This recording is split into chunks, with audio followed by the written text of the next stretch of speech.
تو شاید وہ آج زندہ ہوتی۔ ایک ننھی مچھلی پانی میں مزے سے تیر رہی تھی۔ اچانک اس کی نظر ایک مزیدار سے کیڑے پر پڑی تو وہ اس کیڑے کو بہت شوق سے کھاتی تھی۔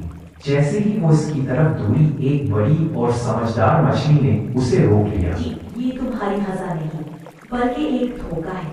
کسی انسان نے تمہیں پکڑنے کے لیے یہ کیڑا پانی میں ڈالا ہے۔ اگر تم نے اسے منہ لگایا تو ایک کانٹا تمہارے منہ میں پھنس جائے گا۔ زور سے ہنسی ہوئی۔ ارے خالہ، کہاں کا کانٹا، کہاں کا آدمی؟ بچی، تم سے پہلے بھی میں نے کئی مچھلیوں کو سمجھایا تھا، کچھ سمجھ گئی، ان کی جان بچ گئی۔ لیکن چھوٹی مچھلی نے بات نہ مانی اور جیسے ہی اس نے کیڑے کو منہ میں ڈالا، کانٹا اس کے منہ میں پھنس گیا۔